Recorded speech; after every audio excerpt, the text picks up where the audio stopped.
naquele que por ele foi enviado. Vamos notar com atenção aqui a pergunta feita no verso 28, no plural, e a resposta no verso 29, no singular. A obra de Deus é esta, que creiais naquele que por ele foi enviado. Especialmente destacando essa expressão, a obra de Deus.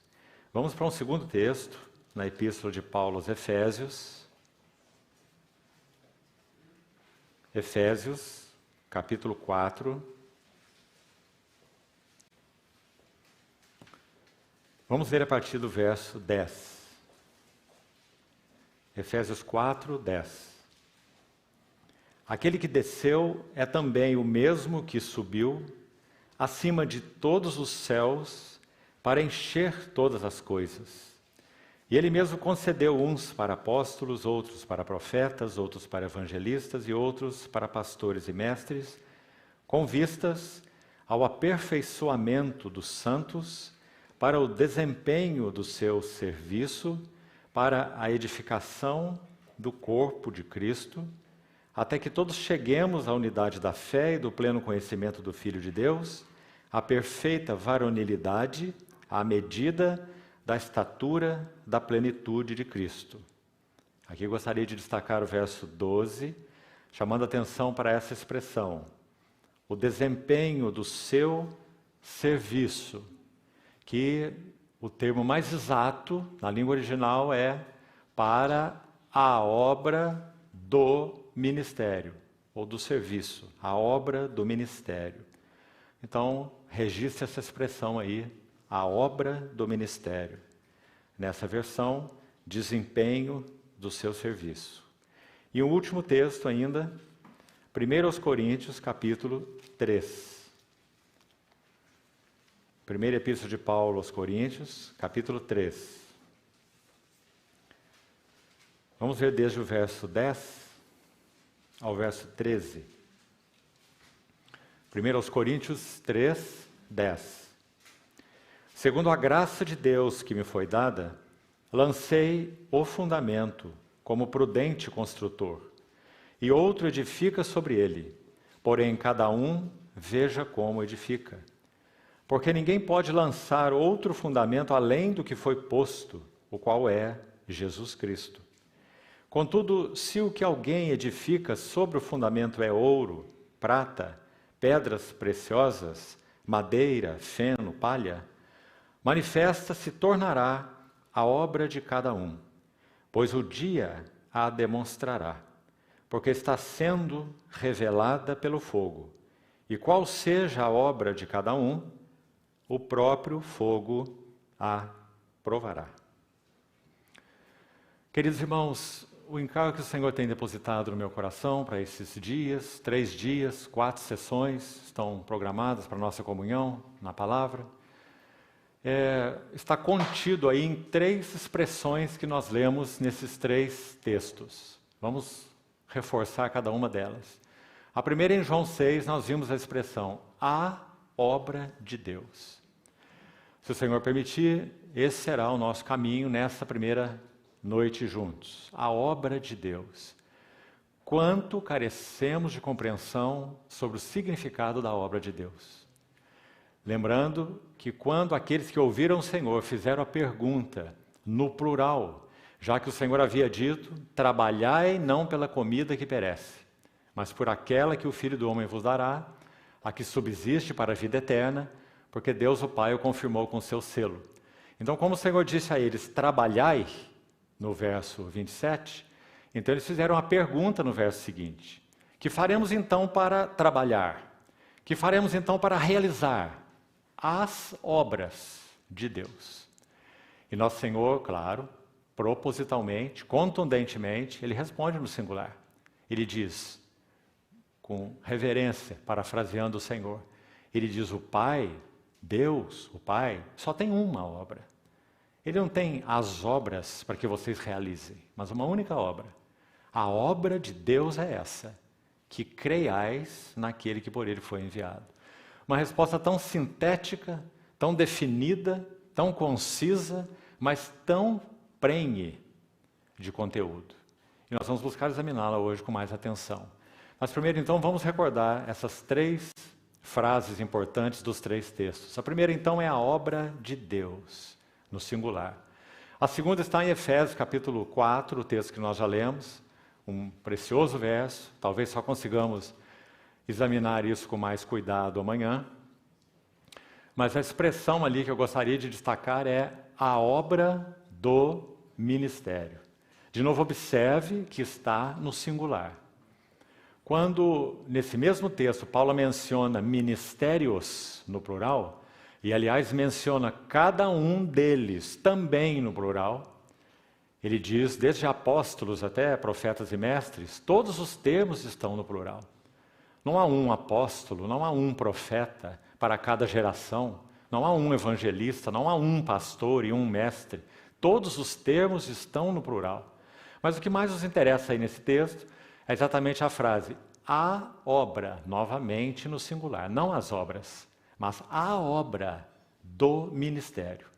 Ou na versão revista atualizada, já colocamos, desempenho do seu serviço. Se você consultar a imensa maioria das versões em inglês, o que importa, na verdade, é o texto original, não é? E ali você vai encontrar exatamente essa expressão, obra, a obra no singular do ministério, também no singular. E assim você vai ver em quase todas as versões em inglês, nas versões em espanhol e etc. Então o sentido exato aí é que os santos, plural, são aperfeiçoados para uma obra, que é chamada de a obra do, singular de novo, ministério. Então há um único ministério. E é claro, não precisamos dizer qual ministério é esse. É o ministério do Espírito Santo, na casa de Deus. Então, se o Senhor permitir, amanhã, em uma outra sessão, nós vamos estudar cuidadosamente, se você já quiser adiantar isso aí nas suas leituras, os 3 primeiros capítulos de primeira epístola de Paulo aos Coríntios. 1 Coríntios de 1 a 3. Nós vamos ver qual o significado mais essencial da obra do ministério. E como o nosso coração deve estar em anelo diante do Senhor, para estarmos envolvidos naquilo então que a palavra de Deus chama de a obra, a única obra do ministério, que é o ministério do Espírito Santo. Então nós temos perguntas que precisam ser feitas. Será que estamos qualificados? Será que estamos sendo aperfeiçoados? Será que estamos envolvidos nessa obra do ministério, o ministério do Espírito Santo?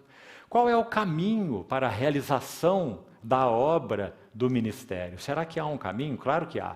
Qual é esse caminho? Então vamos para a terceira frase e colocar um pouco já adiantado sobre ela, que também com a ajuda do Senhor entraremos nesse assunto. A última frase que vimos está aí no texto de 1 Coríntios mesmo, que já acabamos de citar, e observe aqui no verso 13, parte final. Olha essa expressão.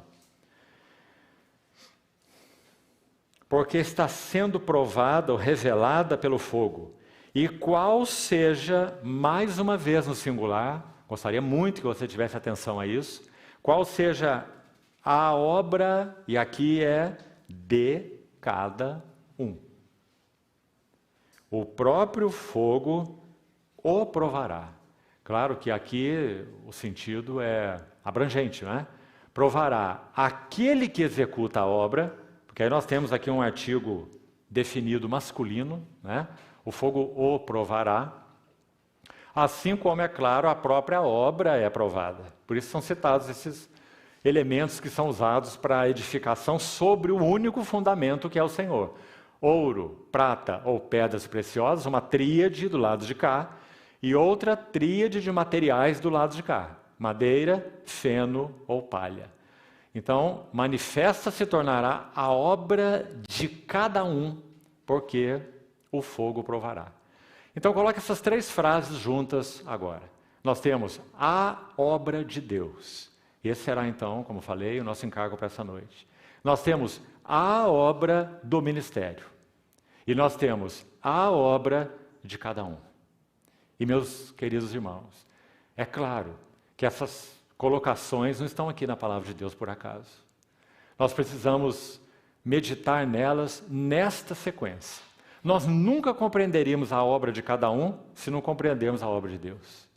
E se não compreendermos a obra do ministério, o ministério do Espírito Santo. Seria simplesmente impossível. Então, por enquanto, vamos notar com atenção o significado dessas 3 frases aí. Vamos caminhar um pouquinho, então, nesse primeiro aspecto, a obra de Deus. Vamos voltar ao Evangelho de João, por favor. Abra comigo no capítulo 5 do Evangelho de João e vamos ler uns versos com muita atenção e cuidado e meditarmos um pouco nesse importantíssimo tema, a obra de Deus.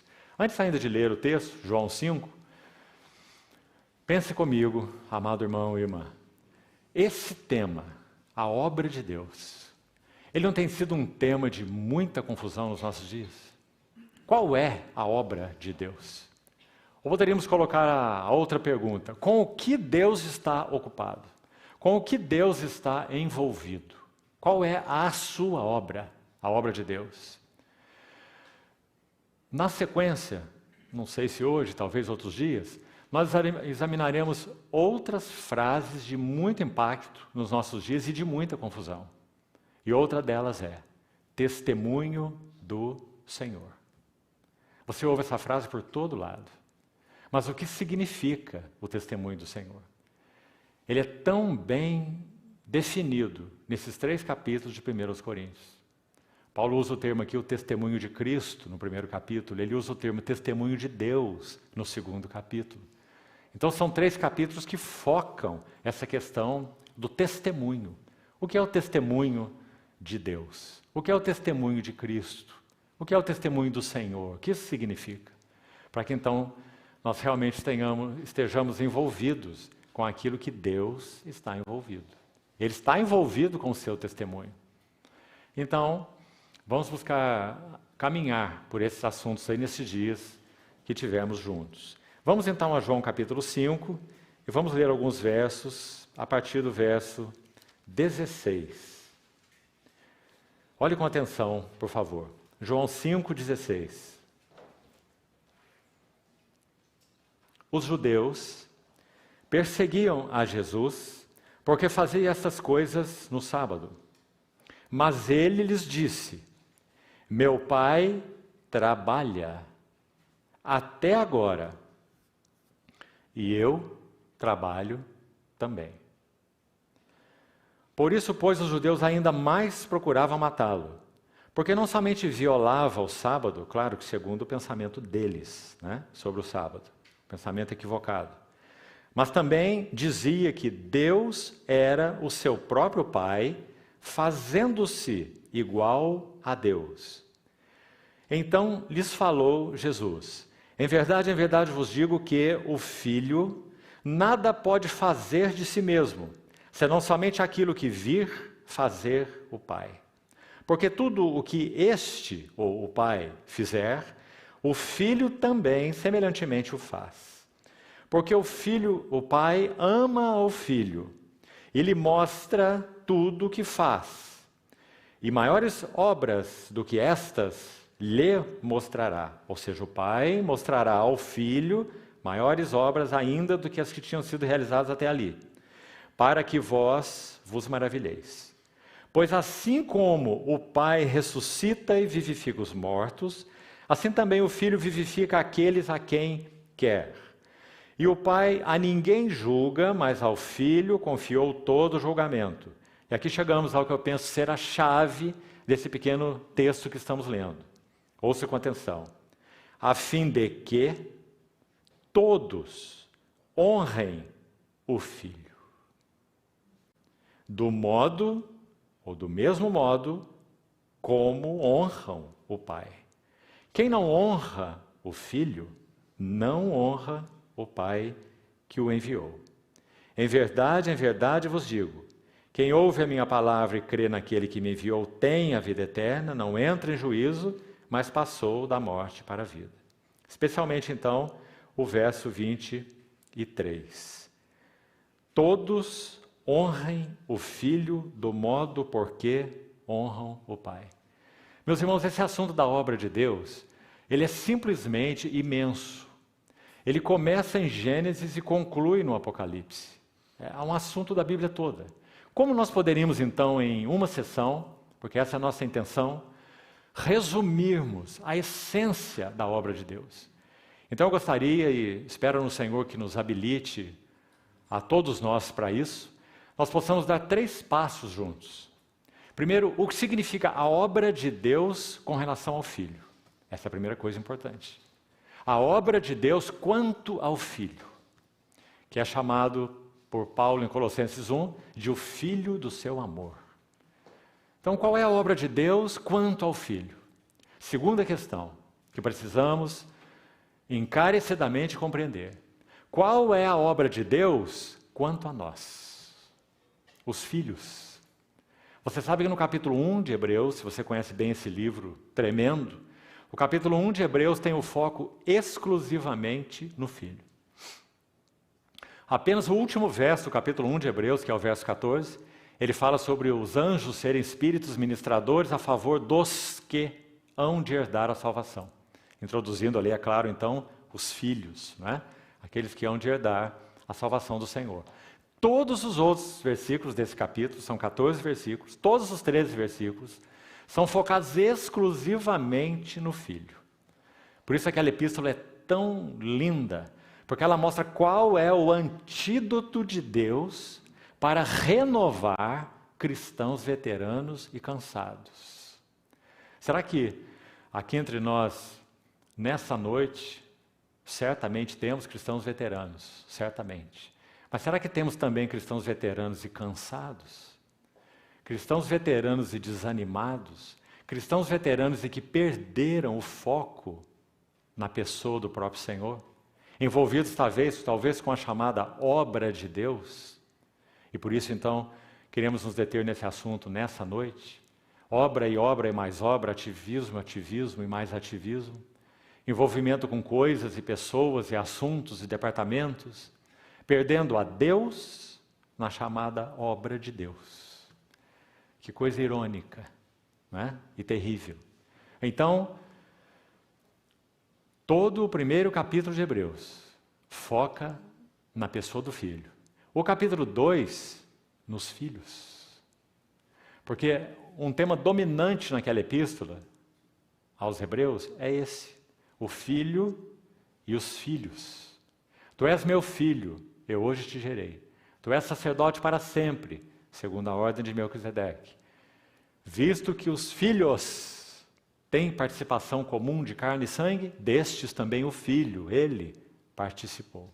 Então o filho e os filhos é um tema relevante na epístola aos Hebreus. Então, retornando, precisamos compreender a obra de Deus em 3 níveis. O primeiro, qual é a obra de Deus quanto ao Filho? Segundo, qual é a obra de Deus quanto aos filhos? E terceiro, irmãos, esse é o ponto que eu mais pretendo enfatizar com a ajuda do Senhor nessa noite. Qual é o processo e o caminho para a realização da obra de Deus? Irmãos e irmãs, essa é uma das perguntas mais relevantes que nós temos que fazer. E quando chegarmos lá, assim espero no Senhor, nós vamos compreender por quê. Porque cada um de nós tem um conceito muito particular sobre a obra de Deus. E esse é o primeiro grande problema. A obra de Deus é isso, a obra de Deus é aquilo, a obra de Deus é aquilo outro. Não é? E a isso que nós entendemos ser a obra de Deus, nós nos entregamos. Não que isso em si esteja necessariamente errado. Mas se nós não temos a compreensão prévia de qual é a obra de Deus, a essência da obra de Deus, se não compreendemos qual é a obra de Deus, então quanto ao Filho, e então a obra de Deus quanto a nós, e finalmente, qual é o processo, qual é o caminho para que Deus possa realizar a sua obra. E eu não quero adiantar esse último passo que iremos dar juntos, mas já quero te dizer uma coisa. Tanto para o Filho, ouça bem, irmão, e pense sobre isso. Tanto para o Filho do seu amor, quanto para os filhos, que somos nós, que cremos nele, o processo e o caminho para realizar a obra de Deus é o mesmo. Então, se nós não compreendermos qual é o processo e qual é o caminho, nós não poderemos cooperar com Deus na obra de Deus. E nem cooperar com o Espírito na obra do ministério, que é o ministério do Espírito Santo. Qual outro ministério nós teríamos? Não é? Todo ministério, que adequadamente podemos chamar assim, não é? Está lá em Efésios, inclusive, apóstolos, profetas, evangelistas, pastores, mestres, e muitas outras funções, descritas em Romanos 12, em Coríntios 12, em 1 Pedro 4, são listas que falam das funções no corpo de Cristo. Não é? Todas elas têm que estar, se é obra de Deus genuína, porque há algo chamado obra de Deus que não é genuíno, que é feito na energia da carne, na energia do homem, na oratória, no carisma, no intelecto, não é? E muita coisa mais. Na logística, no incentivo. Então, se a obra de Deus é genuína, só há um caminho para que ela seja realizada. Assim foi para o Filho e assim é para os filhos. Então, um pouco sobre a obra de Deus quanto ao Filho. Meus irmãos, mais uma vez, esse assunto domina a Bíblia. Porque, como já disse um irmão do passado, o Filho, Cristo, é a chave, não é uma chave. Cristo é a chave que abre para nós o entendimento de todas as Escrituras. Não é assim? Não foi isso que ele falou com aqueles discípulos deprimidos no caminho de Emaús? Não foi isso? Você se lembra daquela conversa extraordinária? Você se lembra da gentileza do Senhor com aqueles dois deprimidos? Eles estavam voltando de Jerusalém, não é? E aquele homem se coloca ao lado do caminho. Imagine a cena. O melhor que você pode fazer é usar a sua imaginação santa, que o Senhor concede a todos nós, não é? Basta que nós a usemos e se colocar dentro da cena. Imagine a beleza disso. Os dois saindo de Jerusalém, sabiam o que tinha acontecido lá, que aquele que eles crucificaram, segundo a expectativa deles, ele era realmente o Messias, né? Porque eles dizem isso. Estavam voltando daquele caminho bastante entristecidos. E disseram assim para esse transeunte que estava ao lado deles, que eles não reconheceram, porque esse transeunte celestial não quis até ali dar-se a conhecer a eles, né? Então eles diziam assim: o Senhor, esse transeunte, faz a pergunta a eles: o que vocês vêm conversando? Veja a gentileza do Senhor. E eles respondem de uma maneira mais ou menos desconfortável, o mínimo que nós podemos dizer. Porque eles dizem assim a ele: será que você é o único que estava lá em Jerusalém e não sabe o que aconteceu lá? E o Senhor, na sua gentileza, eles dizem os eventos que ocorreram lá, e o Senhor, na sua gentileza, diz assim: quais? Quais eventos ocorreram lá?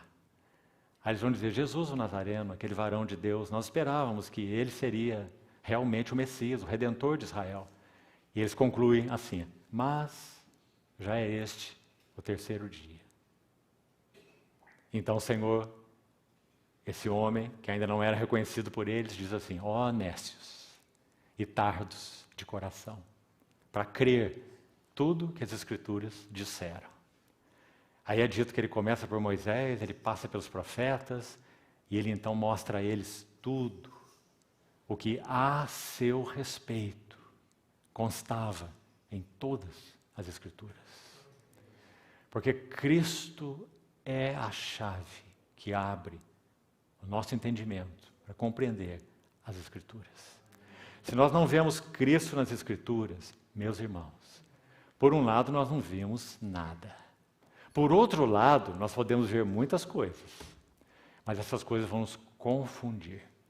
Você já tentou montar um quebra-cabeça de 5.000 peças? Dá muito trabalho, não é? Mas a coisa interessante sobre esse processo de montar esse quebra-cabeça é que quando ele está pronto, então você vê o significado e o valor e a beleza de cada peça. Mas a hora que ele está desmontado, você não vê nada. Nenhuma peça tem um significado próprio em si mesma. Não é assim? A Bíblia se torna um grande quebra-cabeça quando a chave, o centro e o foco não é o próprio Cristo. Porque Deus só tem uma palavra para o homem, e é Cristo. Sabe, meus irmãos, há poucos dias atrás participamos de uma boa roda de comunhão com irmãos que já jornadearam também muitos anos com o Senhor. Irmãos todos aqui do nosso país, já há muitos anos andando com o Senhor. E a minha percepção uma das minhas percepções nessa roda de comunhão, aliás, muito boa, muito frutífera, foi que há uma dificuldade evidente de se compreender esse assunto da obra de Deus. O que é a obra de Deus? Com o que nós devemos nos envolver, porque é aquilo com que Deus está envolvido. Então, para tocarmos um pouco nesse assunto, primeira coisa importante de considerarmos: Deus se ocupa exclusivamente de Cristo. Ele apenas se ocupa de nós, porque nós fomos colocados em união com Cristo. Ele se preocupa ou se ocupa do mundo, no sentido de que o mundo conheça Cristo. Porque todo o foco da obra de Deus está em Cristo, seja para a igreja ou seja para o mundo. Nós podemos ir além. Até mesmo os anjos que caíram, anjos rebeldes que foram julgados pelo Senhor, os demônios, eles também, naquele dia da revelação gloriosa da vinda do Senhor Jesus, eles terão, não voluntariamente, mas eles terão necessariamente que também dobrar os seus joelhos e que confessar que Jesus Cristo é o único Senhor. Joelhos no céu, joelhos na terra, joelhos debaixo da terra. Porque a majestade, soberania do nosso Senhor Jesus, ela será completamente manifestada. Ele é o soberano no seu trono hoje, mas essa sua majestade pessoal está ainda oculta dos olhos daqueles que não creem. Ela está revelada para os olhos daqueles que creem, mas oculta dos olhos dos que não creem. Mas virá o dia em que o véu será rasgado. A face dele se mostrará de novo para toda a sua criação. Todo olho o verá. E então, todo joelho se dobrará. E toda língua confessará que Ele é o Senhor, para a glória de Deus Pai. Então a obra de Deus está centrada exclusivamente na pessoa do seu Filho. A grande questão é se nós estamos unidos ao seu Filho. Se nós estamos envolvidos com o que Deus está envolvido, que é, em última análise, glorificar o seu Filho. Por isso tomamos essa frase do Evangelho de João. Para que todos honrem o Filho, assim como honram o Pai. Agora deixe eu citar um exemplo, os irmãos, que pode nos ajudar ainda mais. Em João capítulo 12, vamos a mais um texto. Abra, por favor, esse lindo texto, também do capítulo 12 de João. Olha algo aqui. Vamos ver desde o verso 27, João 12.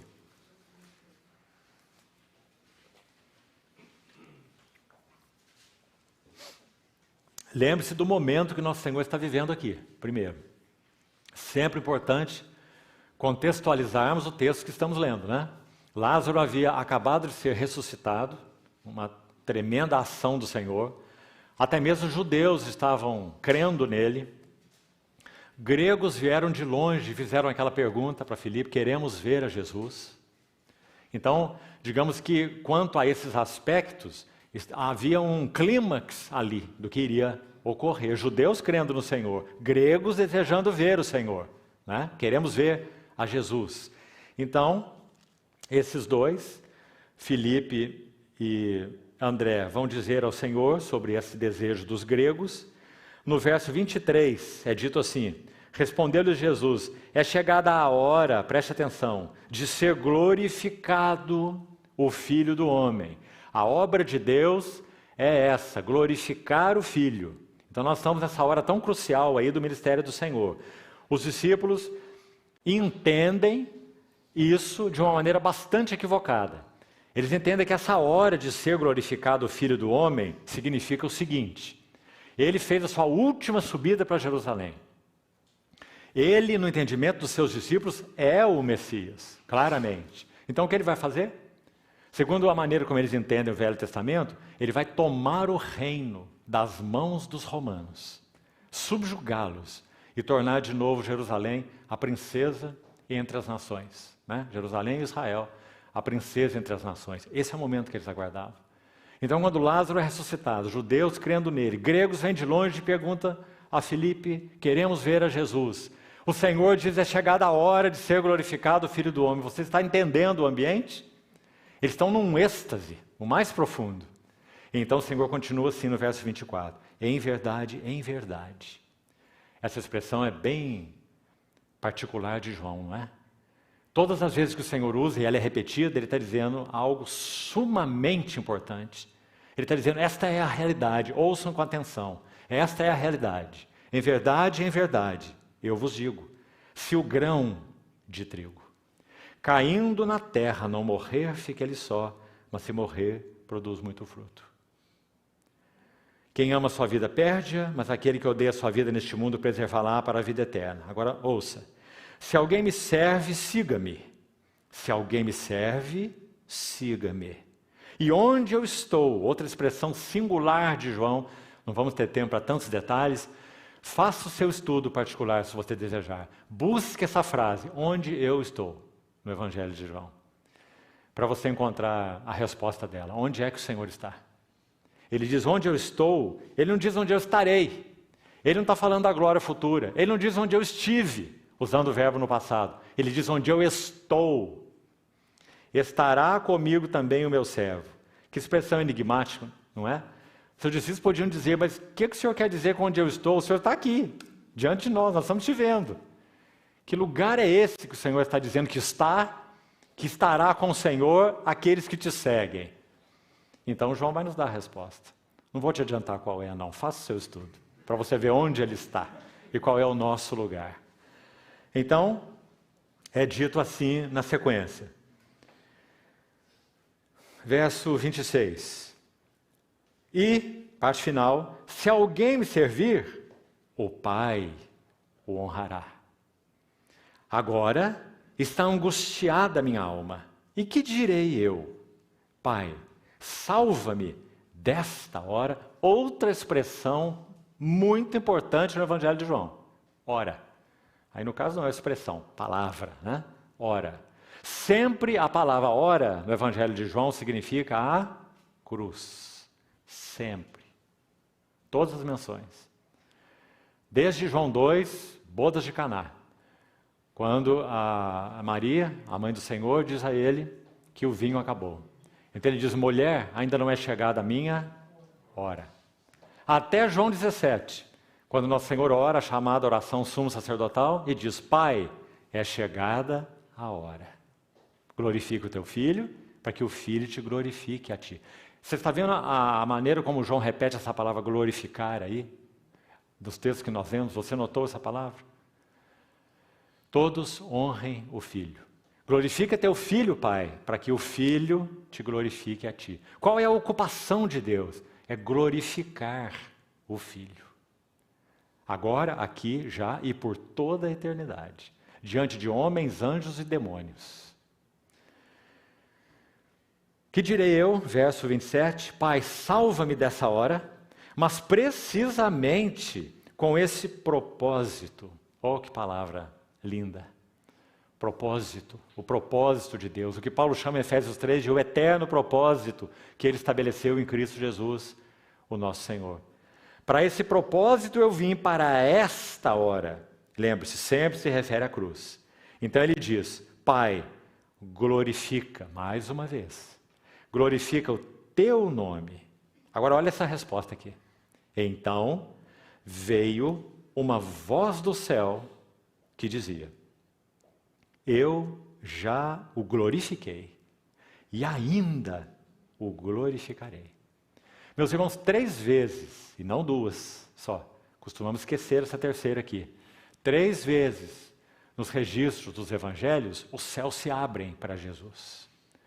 2 vezes, os evangelistas é que registram os sinóticos. E essa última vez, somente João. A primeira vez foi no Jordão, quando o Senhor foi batizado. E os céus se abriram, e aquela voz foi ouvida. Este é o meu Filho amado, em quem eu tenho todo o meu contentamento. A segunda vez no monte, provavelmente o Hermon, o monte da transfiguração. Este é o meu Filho, o meu eleito, a ele ouvir. Segunda vez. E a última vez está aqui. Nosso Senhor está à sombra da cruz, podemos assim dizer. Ele já foi ungido por Maria em Betânia, ele está na sua última semana de vida. Então ele vai falar sobre o grão de trigo, que caiu na terra para morrer, se não morrer fica só. Então ele vai dizer na intimidade dos seus discípulos que a sua alma está profundamente angustiada. E ele vai dizer, o que diria eu nessa hora? Pai, me salve dessa hora, mas eu vim para esta hora precisamente. Então, Pai, glorifique o teu nome. Então, mais uma vez, a voz do céu. Podemos dizer, então, os céus se abriram mais uma vez e a voz foi ouvida a partir do céu. Eu já o glorifiquei e ainda o glorificarei. Agora, vamos seguir. Verso 29. A multidão, pois, que ali estava, tendo ouvido a voz, dizia ter havido um trovão. Ou seja, não compreenderam, né? O sentido da voz. Outros diziam, foi um anjo que lhe falou. Então explicou Jesus. Não foi por mim que veio esta voz, e sim por vossa causa. Por que o Senhor disse isso? Olha o verso 31. Chegou o momento de ser julgado este mundo. E agora o seu príncipe será expulso. E eu, quando for levantado da terra, atrairei. Que doce palavra. Atrairei todos a mim mesmo. Ah, meus queridos irmãos. Não está claro que essa é a obra de Deus? Agora deixe-me dizer outra coisa aqui, que me parece tão linda. Essa expressão aqui, levantado. Está vendo aí na sua Bíblia? O termo grego, rupso, esse termo, aparece algumas vezes nos evangelhos. E o sentido é simples, é esse aí mesmo, é levantar ou exaltar. Você se lembra que o Senhor mais de uma vez disse assim, quem se humilha será exaltado, e quem se exalta será humilhado. A palavra lá é essa aqui mesmo, que foi traduzida aqui por levantado, rupso, levantar, exaltar. Aparece então algumas vezes no evangelho. Agora escute isso. Filipenses capítulo 2, verso 5. Tende em vós a mesma mente, que houve também em Cristo Jesus. Pois ele, subsistindo em forma de Deus, ou sendo Deus, não julgou como usurpação ser igual a Deus. Antes a si mesmo se esvaziou, assumindo a forma de servo, tornando-se semelhança de homens e reconhecido em figura humana. Não é assim? A si mesmo se humilhou, tornando-se obediente até a morte e morte de cruz. Pelo que Deus o... Mas não apenas o exaltou. Qual é a próxima palavra? Soberanamente. Algumas versões dizem sobremaneira. É a única menção dessa palavra em todo o Novo Testamento. E sabe qual é ela? Você tem que colocar na frente da palavra que eu já citei aqui, o rupso, que significa exaltar, levantar, e que aparece algumas vezes. Você coloca um prefixo aqui, que é o hiper, que nós também temos na nossa língua, né? Derivado do grego. Mercado e hipermercado. Sônico e hipersônico. Não é? Então, literalmente, aquele texto de Filipenses 2 está dizendo assim, Deus o hiper elevou. Deus o hiper exaltou. E qual é a ideia? É que Deus, então, por causa dessa descensão da sua posição de glória, dele ter aberto mão não dos atributos divinos, mas dos seus direitos divinos de ser adorado, Deus que é, o Filho de Deus. Então, em outras palavras, abrindo mão da glória e assumindo a posição de servo. Então é dito que por causa disso, essa descensão até a morte de cruz, obediente até a morte e morte de cruz, Deus então o toma ao terceiro dia, e não apenas o exalta, mas ele o hiperexalta. A ideia é, ele o colocou em uma posição de suprema majestade. Deus o hiperexaltou. Ele deu um nome que está acima de todo o nome. Para que ao nome de Jesus se dobre todo o joelho. Então, que lindo, meus amados irmãos, quando nós compreendemos qual é a obra de Deus. E me permita então usar essa palavra aqui que acabei de citar. A obra de Deus é hiper-exaltar o nosso Senhor Jesus. Porque tudo que satisfaz o coração de Deus é o seu Filho hiper-exaltado. Nos nossos relacionamentos, nas nossas palavras, nos cânticos, no reunir. Irmãos, Cristo é o centro da obra de Deus em todos os aspectos. É o centro de Deus na obra da criação. É o centro de Deus na obra da redenção. Cristo é o centro na igreja de Deus. A igreja de Deus, quando perde o centro em Cristo, ela perdeu tudo. Ela pode estar envolvida com o que ela chama de obra de Deus. E, infelizmente, isso tem acontecido. E o resultado? Frustração, decepções, rivalidades, competições, contendas, dissonâncias, desarmonia com o Senhor e uns com os outros. Não é? Um microbiologista disse certa vez que a característica principal de uma célula cancerosa, sabe qual é? Ouça isso. Porque o criador do macrocosmo é o mesmo do microcosmo. É Cristo. Nele tudo subsiste. Não é assim? A principal característica de uma célula doente, uma célula cancerosa, segundo um microbiologista, o núcleo se desloca do centro. Isso é uma célula doente. Nas células sadias, o núcleo está no centro. Meus amados irmãos, para que nossa vida, nossa doutrina, nossa mensagem, nossos relacionamentos, nossa adoração, nosso serviço, tudo esteja adequado aos olhos de Deus, o núcleo tem que estar no centro. Cristo. Se nós perdemos de vista por algum motivo esse núcleo, tudo se vai. Então Cristo é o centro glorioso da obra de Deus. Quantos santos servos do Senhor, irmãos e irmãs do passado, nesses 20 séculos, compreenderam isso com clareza? Muitos. Louvado seja o Senhor. E nós só estamos assentados aqui porque eles compreenderam isso. Não é? Nós estamos nos ombros desses santos, apóstolos, profetas e mártires, irmãos e irmãs, que compreenderam o significado de Cristo. E por isso estamos aqui. Do contrário, o testemunho do Senhor, essa frase que nós dissemos que é usada de maneiras tão levianas muitas vezes e, na grande maioria das vezes, sem compreensão do que isso significa. Já teríamos perdido o testemunho do Senhor há séculos atrás. Mas graças a Deus, meus amados irmãos, Cristo é o centro da obra de Deus.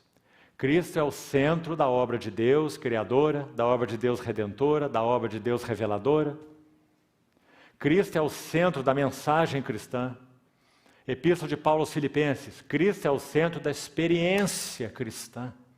Certa vez, se você já leu algo de Watchman Nee, ele disse assim: toda experiência espiritual, toda e qualquer experiência espiritual, que não nos acrescente algo mais da revelação das glórias da pessoa e obra de Cristo, é uma experiência espúria.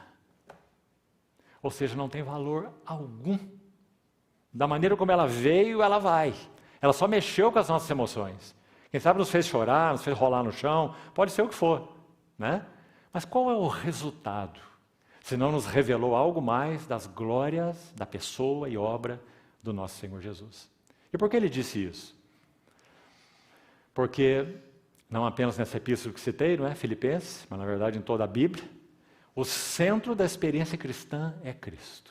O que é experiência cristã? É conhecer algo mais da significância de Cristo para Deus. É conhecer algo mais da primazia de Cristo para Deus. Do valor de Cristo para Deus. Experiência cristã genuína é apreciar mais Cristo. E necessariamente isso produz em nós o quê? O que ele, de novo, Paulo chama em Gálatas 4 de Cristo formado em vós. Então, meus irmãos, não percamos o centro, para que não sejamos células doentes no corpo de Cristo. Me permita aqui mais uma palavra que espero que os irmãos ouçam com bastante cuidado e delicadeza, como espero no Senhor que assim ela seja comunicada, porque é isso que está no meu coração. Irmão, irmã, não se perca com ênfases, ou ministérios, vamos chamar assim, desconstrutivistas. Porque a obra de Deus não é desconstruição, ou desconstruir. A obra de Deus é edificação. Há muitos chamados ministérios que não fazem mais do que jogar pedra nas vidraças. Compreende o que eu quero dizer? Isso não é, isso não é, isso não é, isso também não é assim, isso não é assim, isso não é assim, e não apontam nenhum caminho real. Em primeiro lugar, mais grave ainda que isso, Cristo não está centralizado na mensagem, no pensamento, nos escritos dessas pessoas. Infelizmente, é o que temos visto. São ministérios que desconstroem, mas não constroem nada. É certo que há muitas coisas, para começar, dentro de nós que precisam ser desconstruídas, precisam ser demolidas. Mas essa é a ênfase, essa é a obra, desconstruir é a obra de Deus? Ou a obra de Deus é edificar? Agora, para edificar, ele tem que desconstruir, sim. Mas se a nossa ênfase é uma ênfase negativa, é uma ênfase no que não é, no que deve ser desconstruído, então nós não estamos edificando é nada, não é? O que nós temos que edificar?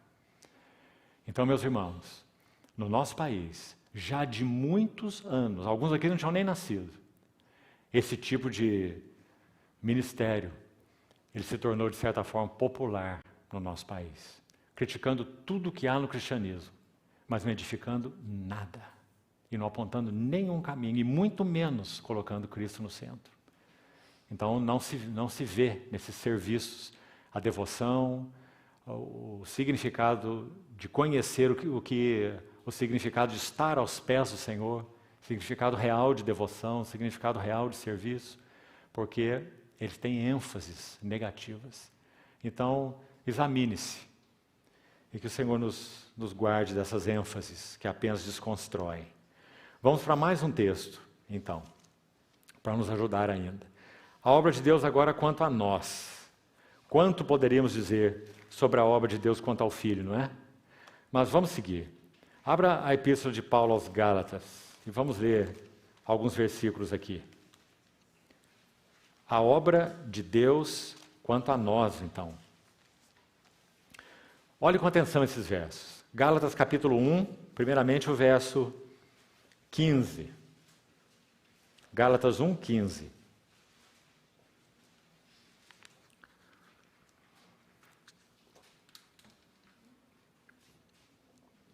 Quando, porém, ao que me separou, antes de eu nascer, e me chamou, palavras que nunca podem se tornar comuns nos nossos lábios, nem a palavra separou e nem a palavra chamou.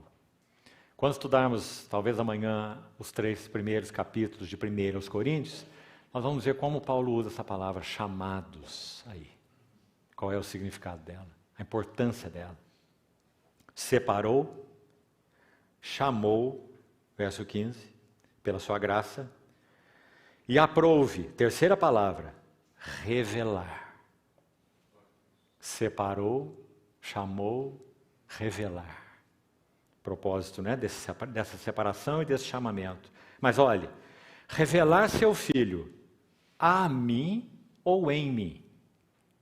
Em mim. E assim é a preposição na língua original. É o em, transliterado na língua grega. Não é revelar a Paulo. Meus irmãos, uma coisa é Cristo ser revelado a nós. Outra coisa, um passo seguinte, é Cristo ser revelado em nós. Não é a mesma coisa. Deixa eu citar um exemplo claro. Quando Simão Pedro estava no Monte da Transfiguração, e o Senhor fez aquela pergunta a eles que estavam com ele, antes de subir ao monte, né? Quem dizem, ele estava em Cesareia de Filipe, a caminho do monte. E ele diz, quem dizem os homens que eu sou? E ele ouviu aquelas respostas, né? João Batista, Elias, alguns dos profetas. Mas vós, os discípulos dele, quem dizeis que eu sou? Então ele ouve aquela resposta. Tu és o Cristo, o Filho do Deus vivo. Uma resposta surpreendente. Por que ela foi surpreendente? Porque ela não nasceu em Pedro. E o Senhor vai dizer, não foi carne e nem sangue. Não foram recursos humanos. Não é porque você é o mais esperto entre os 12, você teve uma compreensão mais clara. Não foi carne nem sangue quem te revelou. Revelou. Mas meu Pai que estás nos céus. Certo? Também eu te digo que tu és Pedro, etc. Então aquela foi a revelação a Pedro da pessoa do Senhor Jesus. Certo? Cristo revelado a Pedro, naquele momento. Imediatamente depois, olha isso, na mesma sequência, o que acontece? Nosso Senhor fala sobre a igreja. Eu edificarei a igreja, as portas do inferno não prevalecerão contra ela, dar-te-ei as chaves do reino dos céus, etc.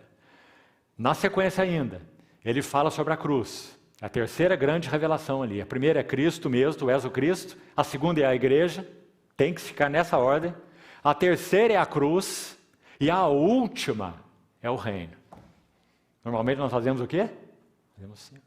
A primeira é o reino, né? E a última é Cristo. Cuidado, irmão. Muito cuidado.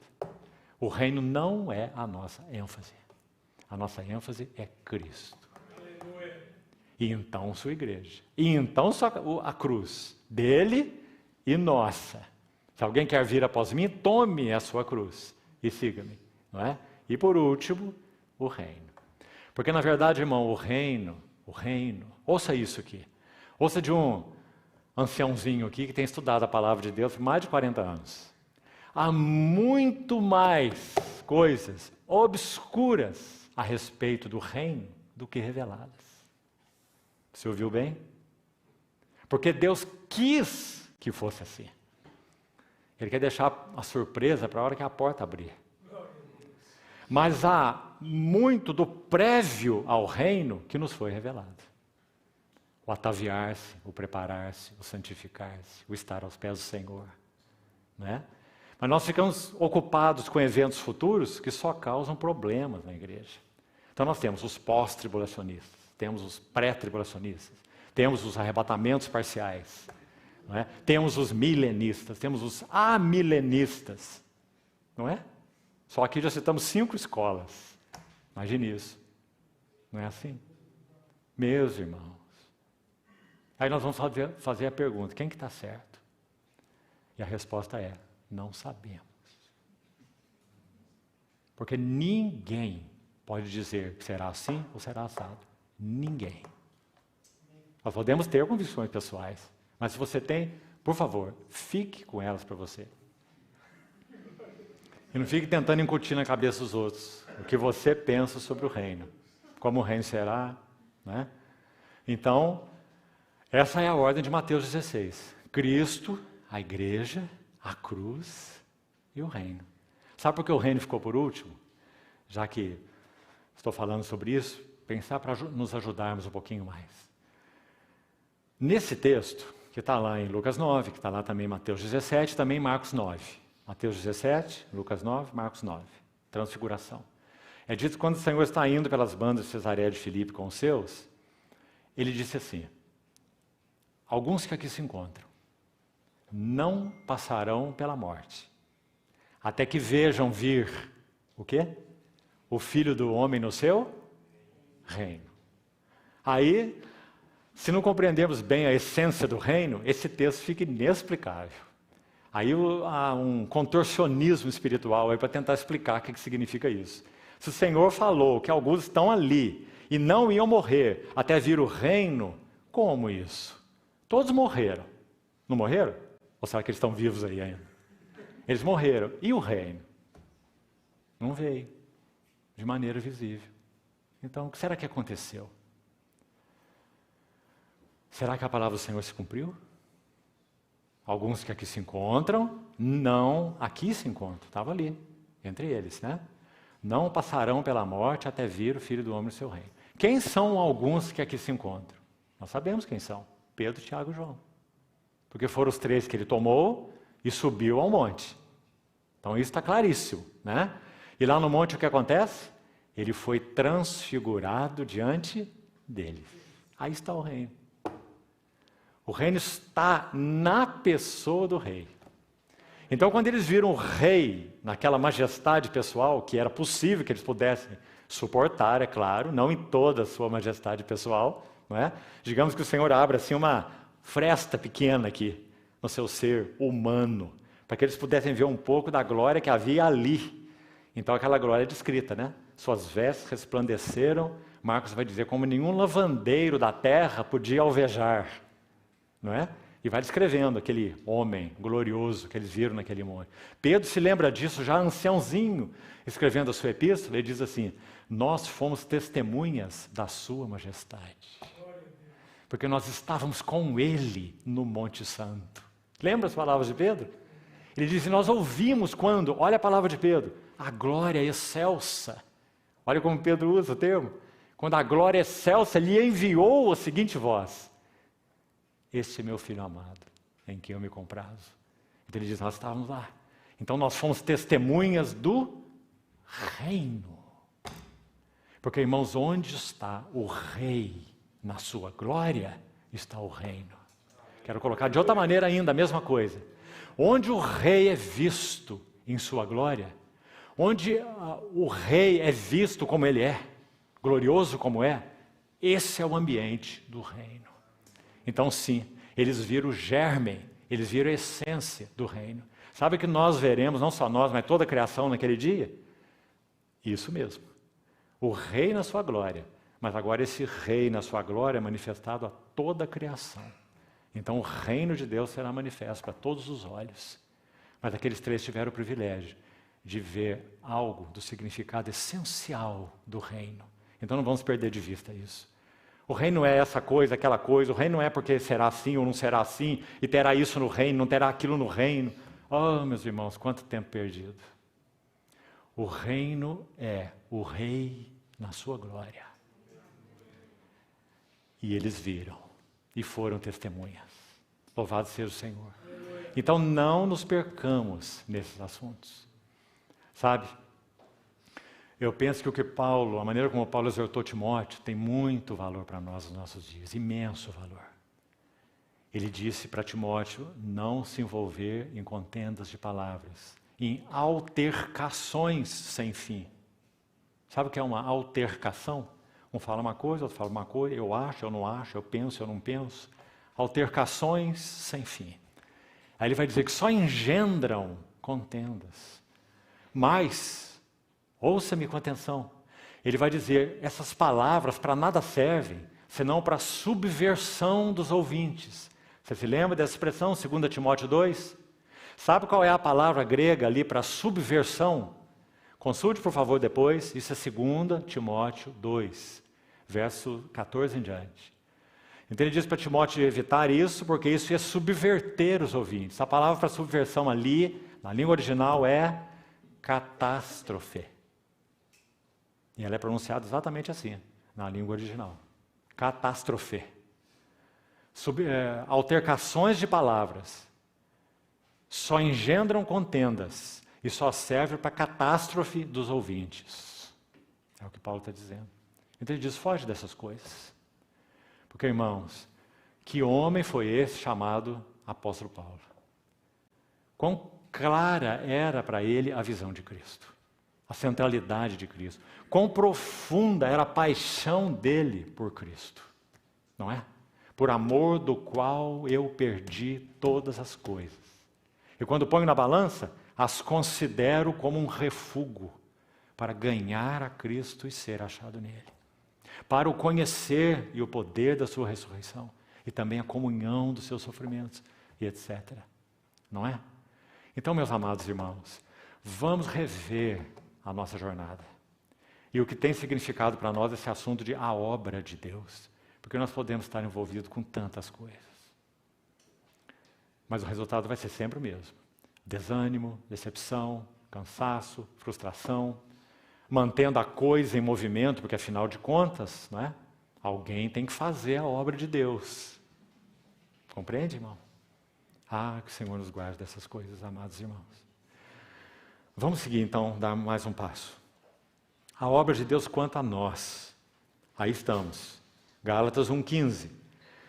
Nós nos detivemos na expressão do verso 16. Revelar seu Filho em mim.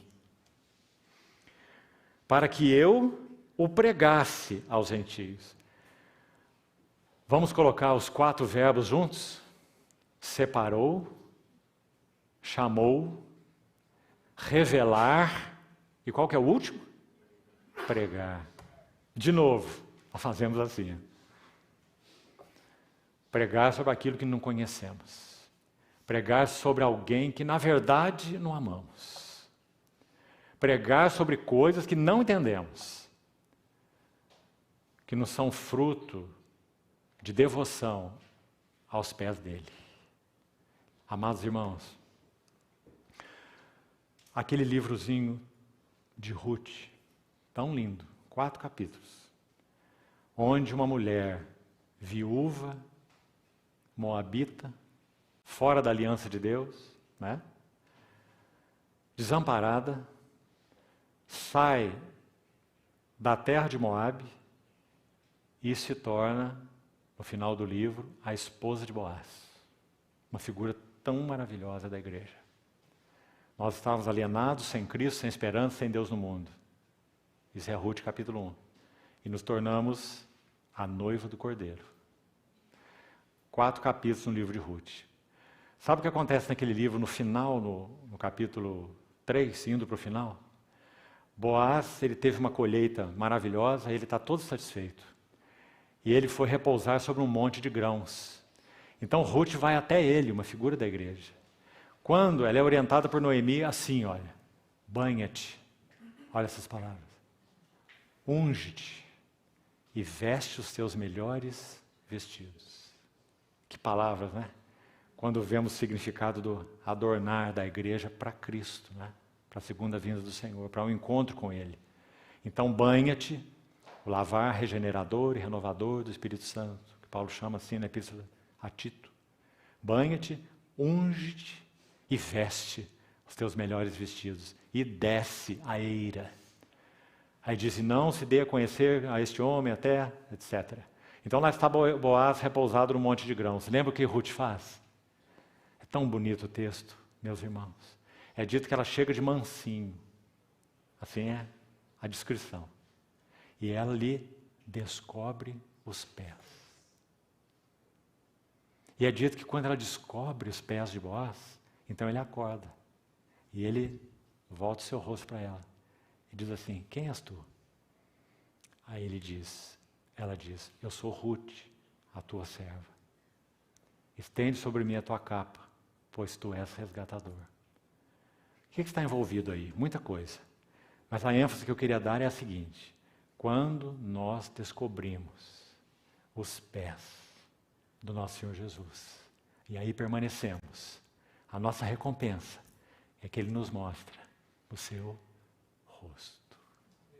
Sempre. Então, meus irmãos, a nossa posição é estarmos aos pés do nosso Senhor Jesus, para que conheçamos bem o seu rosto. Se estivermos aos pés dele, ninguém vai nos confundir. Você se lembra do Salmo 34, 5? Contemplai-o e sereis iluminados, e os vossos rostos jamais serão envergonhados, ou sofrerão vexame. Então, olha esses 4 verbos aí da obra de Deus em nós. Separou, chamou, para revelar o seu Filho em mim. Sem detença, não consultei carne nem sangue.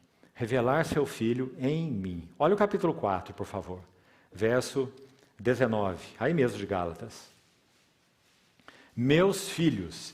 E a expressão que ele usa aqui é a nossa expressão para filhinhos, é o teknion.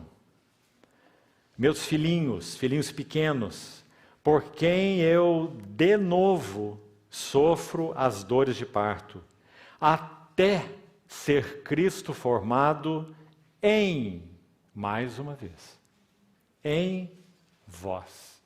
A palavra para formado aqui é muito bonita, por isso gostaria de chamar a sua atenção também. Na língua original é a palavra morfe, aí ela está conjugada, morfo. Esse termo aí, morfe, não fala apenas de uma forma. Nós também temos essa expressão em português, né? Temos a própria palavra metamorfose, por exemplo, né? Que vem desse morfo, dessa raiz aí no original. Agora, olha o que significa morfo no grego, ou morfe. Não significa apenas uma forma externa. Essa cadeira é dessa maneira porque tem forma de cadeira. Então olhamos para ela e dizemos, é cadeira porque tem forma de cadeira. Se aqui voar uma borboleta, nós olhamos para ela e dizemos, é uma borboleta. Por quê? Porque tem forma de borboleta. Mas no grego a palavra morphe não significa apenas forma, o que se vê externamente. O sentido é uma forma exterior ou uma aparência exterior que é verdadeiramente indicativa de uma realidade interior. Compreendeu bem, irmão? Como é maravilhoso isso? Então, por exemplo, para usar a mesma ilustração, quando você vê uma borboleta voando, você não diz assim, olha ali uma forma de borboleta. Não é assim que você fala, não é?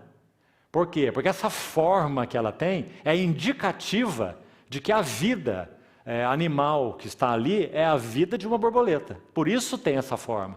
Se fosse um besouro, não seria uma borboleta, né? Porque as formas são diferentes. Então, morphe significa uma realidade interior que gerou uma aparência exterior. Olhe para o nosso Senhor Jesus assim. Porque ele era manso e humilde de coração. Porque nós caminhamos com ele nos 4 evangelhos tão embriagados com a sua pessoa, não é? Por quê? Porque aquela forma exterior, os olhares, os toques, os gestos, as palavras, a decência, o amor, a gentileza, a compaixão, era verdadeiramente indicativa de uma realidade interior. Quem era ele? O Logos, o Verbo, o Filho, Deus, subsistindo em forma de Deus, morfo de novo. E então, tudo isso que citamos a respeito dele era assim, porque ele é quem é. E o que Paulo está dizendo nesse versículo aqui de Gálatas 4,19? Ele está dizendo, se você leu a carta toda, principalmente capítulos 3 e 4, você vai ver que esse aí é o argumento dele. Ele vai dizer assim, quando eu estive entre vocês, e vocês ouviram a minha pregação, Cristo foi exposto aos vossos olhos como que crucificado. Ou seja, vocês o viram claramente, vocês o quiseram, vocês se renderam a Ele, vocês começaram no Espírito, mas agora estão se aperfeiçoando na carne. Veja isso, irmão. Será que nós também não precisamos ser avaliados nesse assunto? Aí então, depois disso ele vai dizer assim, vocês guardam dias, meses e anos. Eu receio que eu tenha corrido em vão para convosco. Então, segue-se o capítulo 3, entra-se pelo capítulo 4, e ele vai dizer que essas coisas que ele estava se entregando, que ele chama de aperfeiçoar na carne, eram coisas de criança. Capítulo 4 é isso, ele começa assim o capítulo 4. Uma criança é entregue a tutores e curadores, até o tempo pré-determinado pelo pai, não é? Então ele é herdeiro, mas enquanto ele é criança, ele em nada difere de um escravo. Porque ele é criança, embora ele seja herdeiro, senhor de tudo, mas é criança. Então Paulo está usando uma analogia tão clara, e dizendo, vocês também são criancinhas, estão voltando para esses rudimentos, guardar dias, meses e anos, etc., não é? Então, aí chegamos no capítulo 4, 19. Então ele vai dizer, meus pequeninos, meus filhinhos, minhas criancinhas, por quem eu, de novo, porque ele já tinha passado lá e sofrido junto a eles, e pregado o evangelho, e pagado o preço, e eles foram gerados pelo serviço de Paulo, mas agora eles estão nessa confusão, retornando a esses princípios, a essas coisas, perdendo Cristo de vista, e ninguém chegava para eles e dizia assim, deixa Cristo para lá, volta para a lei. A lei são os oráculos de Deus, que foram dados por Moisés. Deixe Cristo para lá. Não, eles não diziam isso. Eles diziam assim, Cristo é bom, Cristo é excelente. Mas se você quiser ser aperfeiçoado, então você precisa de Cristo e algo mais. Cristo e circuncisão, Cristo e sábado, Cristo e regulamentos dietéticos, Cristo e preceitos, Cristo e ordenanças. Compreendeu? O diabo nunca vai tirar Cristo de vista. Ele sempre vai buscar acrescentar a Cristo outras coisas. Então Paulo vai dizer assim, meus filhinhos, por quem eu de novo sofro as dores de parto. E que bonita figura, não é? Uma mamãezinha ali a ponto de dar a luz. Até, ele diz, sofrerei essas dores de parto, até que Cristo seja formado em vós. Porque quando Cristo for formado em vós, vocês não serão mais enganados. não ficarão mais confusos. Então, qual é a obra de Deus quanto aos filhos? Repetindo ali, a obra de Deus quanto ao Filho, qual é? Irmãos, é o Novo Testamento inteiro, para nós citarmos aqui. A obra de Deus quanto ao Filho é glorificar o Filho. A obra de Deus quanto ao Filho é, Efésios 1:10, fazer, convergir ou resumir nele, na dispensação da plenitude dos tempos, todas as coisas, tanto as do céu quanto as da terra. A obra de Deus quanto ao Filho, ainda enfatizando isso, é encher o Filho com todas as coisas, porque ele é aquele que subiu acima dos céus, Efésios 4:10, o mesmo que desceu, ou aquele que desceu, é o mesmo que subiu, acima de todos os céus, para encher todas as coisas. Qual é a obra de Deus quanto ao Filho? Que o Filho encha todas as coisas. Quando o nosso Senhor Jesus retornar na sua segunda vinda gloriosa, sabe o que vai acontecer, irmão?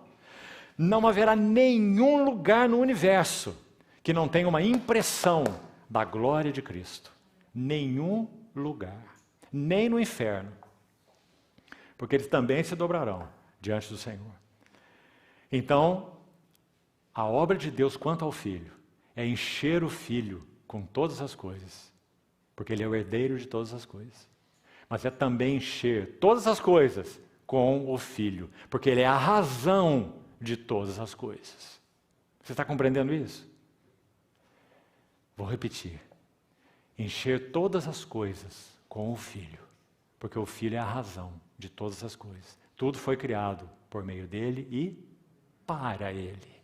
Ele é o fim, o propósito e a razão de todas as coisas criadas. Nada tem propósito sem ele. Nele tudo subsiste. Então, encher todas as coisas com o Filho, mas também o outro lado da moeda, encher o Filho com todas as coisas, porque ele é o herdeiro de todas as coisas. Aleluia. Tudo que Deus fez, o fez para ele. Uma vez ilustrando isso com uns irmãos, há tempo atrás, se você gosta de ver esses programas, eles são bonitos, né, que mostram a beleza da criação de Deus. Há alguns canais aí nessas TVs pagas. Aí você vê aqueles peixes, por exemplo, que estão ali vivendo a 4.000 metros de profundidade, onde não entra uma fagulha de luz. Eles não têm cor, eles não têm olho, porque não enxergam nada. Não é? E você olha aquele ser, você fala, mas que figura estranha. Não é? Esse ser, para que serve, será, esse peixe? Aí acho que a melhor resposta que nós teríamos é a seguinte: ele não foi criado para nós, ele foi criado para o Filho. O Filho é o herdeiro de todas as coisas. O Filho se agrada de tudo aquilo que foi feito para ele, porque sem ele nada do que foi feito se fez. Toda a criação foi criada para dar glória a ele, para o prazer dele e para a satisfação dele. Então, se é esquisito para nós, não é esquisito para ele. Tudo foi criado por meio dele e para ele. Então, meus irmãos, o dia virá em que isso será plenamente visto por todos os seres criados. O que você acha? Nem nos melhores sonhos nós conseguimos alcançar isso, não é? E saber que nós iremos, pela graça do Senhor, participar desse dia glorioso, não como assistentes, mas iremos participar como aqueles que são chamados de a esposa do Cordeiro. Bendito seja o nome do Senhor. Meus irmãos, nós estamos nesse processo. Mais do que isso, nós estamos às portas desse dia. Não é assim? Não tarda a vinda do nosso Senhor Jesus. Tudo que nós temos visto ocorrer mostram que o cálice da medida da iniquidade dos amorreus, ele já está no limite. E ele vem julgar a terra, vem julgar o mundo com justiça, vem tomar a sua noiva para ele mesmo. Irmãos, que esse seja o senso, e não coisas que nós não sabemos, como nós falamos, do mundo vindouro, do reino, seja lá do que for, mas que essa santa expectativa e esperança seja que encha os nossos corações, para que então em nossas vidas ocorra o que João descreve em 1 João capítulo 3. A si mesmo se purifica. Todo o que nele tem esta esperança. Qual é a esperança? Vê-lo como ele Bendito seja o Senhor. Então, vamos caminhando para o final. A obra de Deus quanto a nós, é aí que nós estamos. Quanto ao Filho, nós temos a Bíblia inteira, né? E buscamos resumir em algumas frases aqui que já citei. Quanto a nós, está aí. A obra de Deus quanto a nós, essa aí é a essência, esse aí é o resumo. Se isso não estiver ocorrendo, nós não temos nada, na verdade, da obra de Deus em nós. A obra de Deus quanto a nós é Cristo ser formado em nós. Isso significa, em primeiro lugar, então, repetindo, o morfe aí, significa caráter interior. E aí, conduta exterior. Lembre-se bem do sentido desse termo, formado aí então, para que não fiquemos com meias verdades, né? Quando Paulo falou, para ilustrar isso, meus irmãos, quando ele falou sobre 1 Timóteo 3, quem aspira ao episcopado, excelente obra almeja. Ele vai descrever ali esse que ele chama de bispo, ou episcopos, supervisor, presbítero, se você quiser, na casa de Deus. Parece que essa palavra presbítero aí soa muito estranha para muita gente em muito lugar, né? Não sei porquê. Então tem que estranhar o livro de Atos e todas as epístolas. São anciãos, são irmãos mais velhos, são colunas do testemunho do Senhor num determinado grupo de comunhão. Então quando ele vai falar sobre esses anciãos, ele vai descrever, me escute isso, irmão, e confira na sua Bíblia. Ele vai descrever todas as marcas que são de caráter. A primeira coisa que ele diz é que seja irrepreensível. Isso é dom? Ser irrepreensível é dom? É ministério? É vocação? Ou é caráter? Seja irrepreensível, marido de uma só mulher, hospitaleiro, amigo do bem, cordato, não dado ao vinho, que governe bem sua própria casa, né? Tenha um bom testemunho dos de fora. Tudo se refere ao caráter. Mas ao final, no final, não porque é menos importante, certo? Mas aí está, sem dúvida, uma lista de prioridades. Aí ele vai dizer, e que seja apto para ensinar. Agora ele falou de ministério. Qualquer irmão mais velho deve ser apto para ensinar, porque ele é uma das colunas do testemunho do Senhor naquele grupo de comunhão. Mas não vamos inverter isso, colocar o dom na frente do caráter, porque essa é uma inversão letal na casa de Deus. Todas as vezes que isso é feito, o que nós temos é desastre. Por quê? De novo, Gálatas 4,19. Porque a obra de Deus, quanto a nós que somos os filhos, é formar em nós o caráter de Cristo. Para que desse caráter de Cristo possa fluir as funções, os serviços, numa boa base.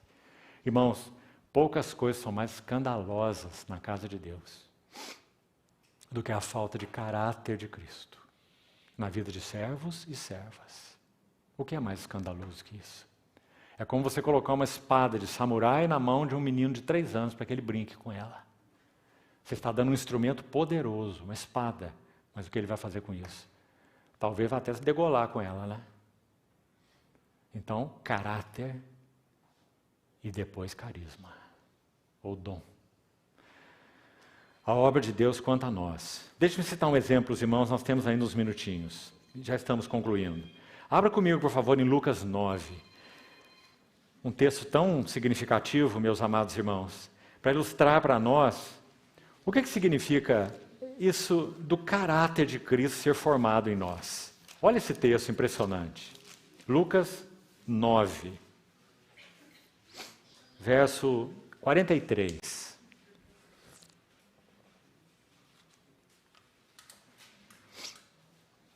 Lucas 9, 43. Primeiro me ouça aqui. Cristo formado em nós, poderíamos colocar essa mesma frase, a mesma ideia com uma outra expressão. Cristo formado em nós é igual a colocar-nos em harmonia com o Senhor. Guarde isso. A obra do Espírito Santo, a obra do Senhor em nós, é colocar-nos em harmonia com Ele. Harmonia de sentimentos, harmonia de pensamentos, harmonia de desejos. Especialmente essas 3 áreas aí. É claro, sobretudo a harmonia de espírito, né? Óbvio. Mas a partir daí, a harmonia de pensamento, tende em vós a mesma mente que houve também em Cristo Jesus. Então, harmonia de pensamentos, a harmonia de sentimentos e a harmonia de desejos. Desejarmos o que Deus deseja, não desejarmos o que Ele não deseja. Isso é harmonia com Ele. Isso é Cristo formado em nós. Quem sabe fica mais claro colocado dessa maneira. Agora, por que nós vamos ler Lucas 9? Antes de ler, já quero te dizer. Observe aqui nesse texto que vamos ler. Nós podemos estar no caminho correto, podemos ter o Senhor adiante de nós, olha como é sério isso, vou repetir. Podemos estar no caminho correto, nos envolvendo com nada escandaloso, nada estranho, né? Estamos no caminho correto. Temos o Senhor adiante de nós, o confessamos como Senhor, o confessamos como cabeça, estamos aí junto com os irmãos, adoramos o Senhor. Então, estamos no caminho correto, temos o Senhor diante de nós, mas agora ouça aqui, ó. Ainda assim, podemos não estar em harmonia com os seus sentimentos. Pensamentos e sentimentos. Você quer ver? Olha então, Lucas 9, 43. Primeira coisa aqui. Nós estamos após a transfiguração. Você está vendo aí no verso 28 de Lucas 9? Inicia o relato do evento da transfiguração. Olha aí, vá acompanhando na sua Bíblia. Então nós estamos no início dos últimos 6 meses do ministério do nosso Senhor Jesus. Do monte da transfiguração até o Monte Calvário, nós temos 6 meses. Estamos no final do ministério do Senhor. Os discípulos já tinham aprendido muito do Senhor. Olha o que acontece. Nosso Senhor fala sobre a cruz a segunda vez. Ele já tinha falado a primeira vez, se você virar a sua página aí anterior, verso 23, 22 em diante, de Lucas 9. O Senhor vai falar a primeira vez sobre a cruz. Aquele que quiser segui-lo, tome sua cruz e siga-me. Que ele iria à cruz e que seus discípulos deveriam tomar a cruz. Tá? Aí nós temos a segunda vez que ele fala sobre a cruz. É agora, o texto que nós vamos ler, verso 43, segunda vez. E nós teremos uma terceira vez mais à frente. Então, nos últimos 6 meses de vida do Senhor, ele falou claramente que ele iria à cruz, o Filho do Homem será entregue, escarnecido, cuspido, açoitado, e no terceiro dia ressuscitará. Ele falou 3 vezes apenas, claramente sobre a cruz. Então, estamos aqui na segunda vez. Que hora, não é? Que momento. E olha o que acontece. Verso 43 de Lucas 9. Todos ficaram maravilhados ante a majestade de Deus. Ele desce do monte e cura aquele jovem possesso. Creio que você se lembra. Que estava ali no sopé do monte, certo? Então eles ficaram maravilhados perante a majestade de Deus. Como todos se maravilhassem, olha isso. Do quanto Jesus fazia, ele disse aos seus discípulos: fixai nos vossos ouvidos as seguintes palavras. Vamos parar aí um pouco. Você acha que ele vai dizer algo importante? Você acha que a percepção do Senhor não é que os discípulos poderiam estar mesmo com sentimentos equivocados nessa hora, nesse momento? Todos maravilhados. Primeiro, transfiguração. Os 3 já tinham visto aquela cena. Desce do monte, expulsa o demônio daquele jovem que os discípulos que estavam lá embaixo não puderam dar conta daquele problema. Não é assim? E então todos se maravilharam. Aí ele diz: fixai nos vossos ouvidos as seguintes palavras. O Filho do Homem está para ser entregue nas mãos dos homens. Eles, porém, não entendiam isso.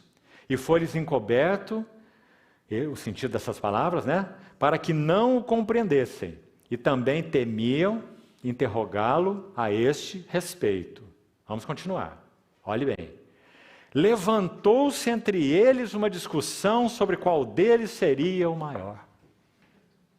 Meus irmãos, eles estavam no monte da transfiguração, viram o Senhor, a glória dele, a voz do céu, o Senhor lidar com aquele jovem possesso, todos maravilhados. Ele chamou a atenção deles para a cruz. Fixai nos vossos ouvidos essas palavras. E agora nós temos esse triste verso 46. Sabe, irmão, nós só não nos decepcionamos com eles, os discípulos, porque nós já decepcionamos suficientemente conosco mesmos. E nós sabemos que esse aí é o coração do homem mesmo. por natureza, de todos nós. Não é? Então, vamos de novo usar uma imaginação santa aí, tentar nos colocar nesse texto? Sabe como eu imagino esse texto?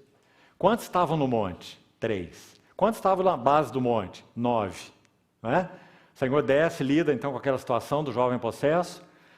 Todos estão lá maravilhados, então surge a discussão, quem é o maior? Eu posso imaginar o seguinte, os 3 olhando para os 9 e dizendo assim, vocês 9 já estão fora. Porque vocês ficaram no pé do monte. Nós que subimos o monte, não é? E nós fomos testemunhas oculares da sua glória. E dos 3, nós podemos olhar Pedro, olhando para Tiago e João, dizendo assim, vocês 2 também estão fora. Porque fui eu que falei para ele, tu és o Cristo, o Filho do Deus vivo. Vocês não falaram nada. Vocês não receberam a revelação que eu recebi. Ah, meus irmãos, como isso expõe nosso coração, não é? Mas olha, não importa se foi Pedro que disse, tu és o Cristo, o Filho do Deus vivo. Não importa se eram 3 que estavam lá em cima do monte, 9 estavam lá embaixo, não importa nada. Importa que nenhum dos 12 compreendeu os sentimentos do coração do nosso Senhor. Nenhum dos 12 compreenderam os pensamentos do nosso Senhor Jesus. Podemos estar no caminho correto. Eles estavam, não estavam? Ou eles estavam no caminho errado? Eles estavam seguindo o Senhor. Podemos ter o Senhor adiante de nós. Eles não tinham o Senhor adiante deles? Claro que tinham.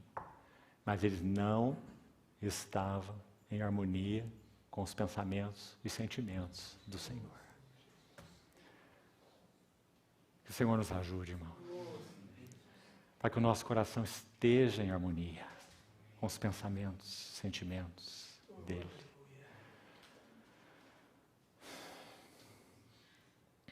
Então, vamos dar mais um passo. Vamos para 6 meses depois. Já estamos quase encerrando. Lucas 22. Sabe o que acontece, irmãos? Para mais uma vez,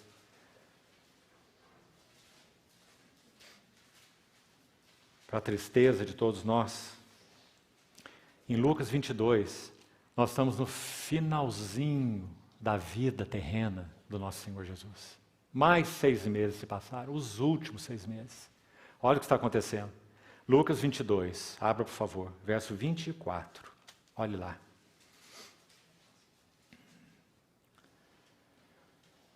Olha os versos anteriores, só os títulos, para você ver o que está acontecendo aí, nos colocarmos no contexto. Nosso Senhor está celebrando com os discípulos o quê? A última Páscoa, onde Ele vai instituir a ceia do Senhor, a mesa do Senhor, tomando um pão, né? Que inicialmente era o pão da Páscoa, mas Ele separa aquele pão, Ele separa um cálice, né? Porque isso aqui é a realidade espiritual da Páscoa. Então Ele separa o pão, Ele separa o cálice, e daquele pão Ele diz, isto é o meu corpo. Daquele cálice Ele diz, este é o cálice de uma nova aliança. Né? Então esse é o momento. E mais que isso, quero chamar a atenção dos irmãos para o verso 14. Olhe antes de lermos o 24. Olha aí, por favor. Lucas 22, 14. Chegada a hora, pôs-se Jesus à mesa, e com ele os discípulos, e disse-lhes.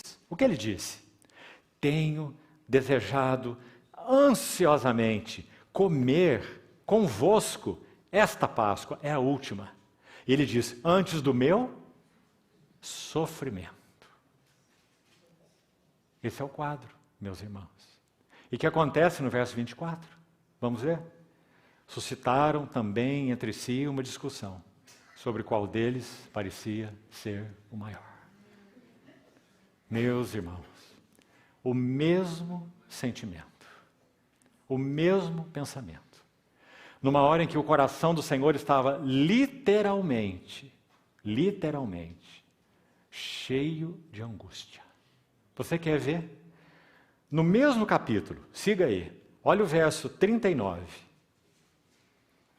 E saindo, foi como de costume para o Monte das Oliveiras, e os discípulos o acompanharam.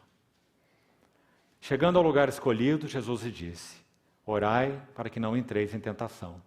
Ele, por sua vez, se afastou, cerca de um tiro de pedra, de joelhos, orava, sozinho, em comunhão com seu Pai.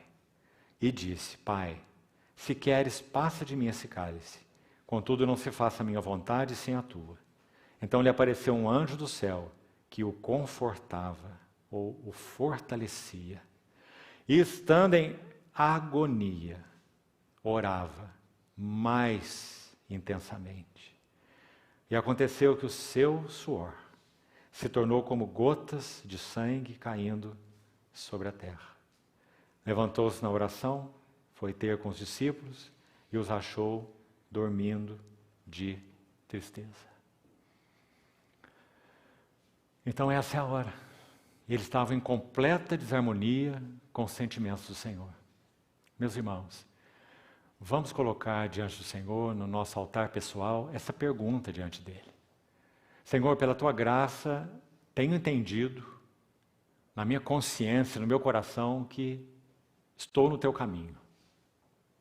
Estou no caminho correto. Também pela tua graça, tenho entendido que o Senhor está avante, está à frente. Mas, Senhor, os pensamentos, os sentimentos do meu coração estão em harmonia com os teus neste momento que estamos vivendo como igreja?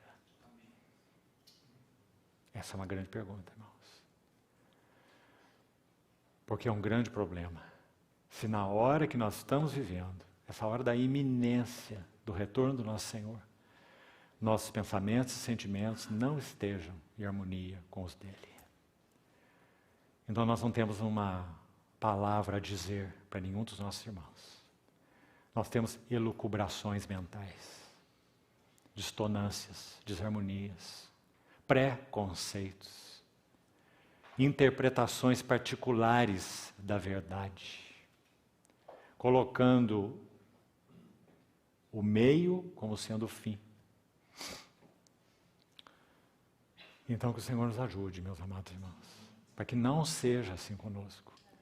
Então nós vemos esses dois textos para que isso fique muito claro. Não basta ter o Senhor adiante de nós e nem estar no caminho dele. Precisamos estar em harmonia com o seu coração nos dias que nós estamos vivendo. Aleluia. Sabe, meus irmãos, isso é o que a Bíblia chama de verdadeira profecia. O que é um profeta? É apenas alguém que tem a palavra do Senhor? Não, certamente não. É aquele que está em harmonia com o coração do Senhor. Esse é o profeta. É muito diferente. Então, por último, já terminamos mesmo. Qual é a obra, o caminho e o processo da obra de Deus?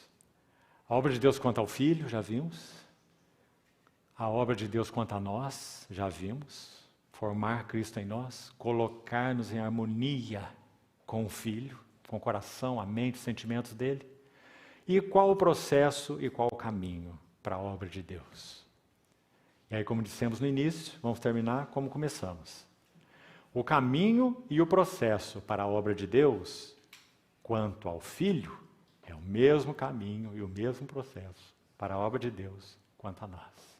Em uma frase, o caminho da cruz. Por isso o Senhor falou claramente 3 vezes com seus discípulos, que ele é o grão de trigo que iria à cruz. Não precisamos e nem podemos explorar com profundidade esse tema da obra da cruz de Cristo. Precisaríamos de uma conferência aqui, não é? Essa imensa obra realizada na cruz do Calvário. Agora, nesse último e terceiro ponto, nós estamos destacando do caminho e do processo quanto a nós, ou seja, o trabalho da cruz em nós. O que seria o trabalho da cruz em nós? Meus irmãos, com a ajuda do Senhor, esperando nele, eu não me furtarei e não me cansarei de falar sobre esse ponto, até que eu parta para o Senhor ou até que Ele venha. Porque essa questão do trabalho da cruz em nós é essencial, é indispensável para que nós possamos ser cooperadores do que Deus quer fazer na nossa geração. Se nós não conhecemos o que significa o caminho da cruz e o trabalho da cruz em nós, nós somos inválidos no que se refere ao serviço do Senhor. Não somos inválidos como filhos do Senhor, não somos. Filho é filho, não é? Agora, uma coisa é um pai ter um filho, Outra coisa é o pai ter um filho que dá prazer ao seu coração. As duas coisas são diferentes. O amor não deveria mudar, não é? É o nosso filho, bênção de Deus, algo que Ele nos deu, é filho. Agora, se ele se envolve com caminhos deploráveis, faça uma pergunta para você. Você poderia olhar para ele e dizer, é o meu filho amado em quem eu tenho todo o meu contentamento? É claro que não. Você poderia dizer, é o meu filho amado, e ele tem me dado desprazer, embora seja o meu filho amado, e eu espero por ele, e que ele retorne ao Senhor e retorne aos caminhos do Senhor, mas ele não é filho do seu prazer, certo? Mas, meus amados irmãos, qual é o caminho então? Para que nós que somos filhos não sejamos apenas os filhos, mas filhos para o seu prazer. Qual é o caminho? É o mesmo caminho no qual ele andou. Que a cruz trabalhe em nós. Agora, para encerrar, o que é a cruz trabalhando em nós? Primeiro elemento, precisamos nos submeter à ação da palavra viva de Deus nos nossos corações. Aí está a Epístola aos Hebreus para nos ajudar. Hebreus 4:2 vai dizer assim, primeiro verso 1 do capítulo 4 diz assim, temamos, que sendo-nos deixada a promessa de entrar no descanso de Deus, suceda parecer que algum de vós tenha falhado.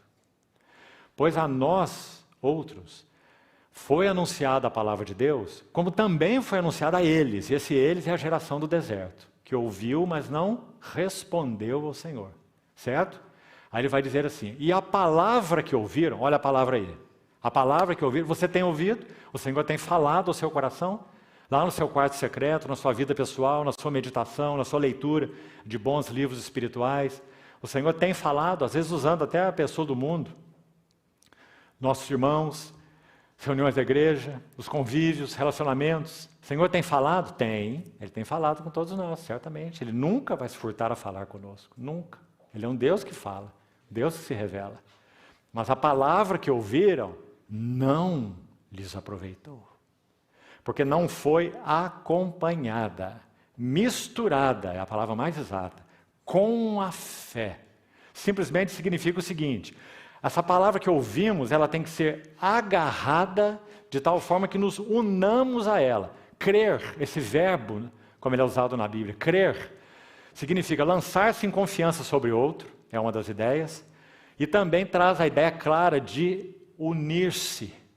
Vida da fé, não é que você parou de trabalhar e agora você vai depender de viver da dependência do Senhor, como Ele quiser te sustentar. Como muitos acham que vida da fé é isso. Vida da fé é disponível para todos nós cristãos. Viver da fé significa viver em união com Cristo. O justo viverá da fé, ou pela fé. Então, o que significa acolher a palavra de Deus no coração? Crer.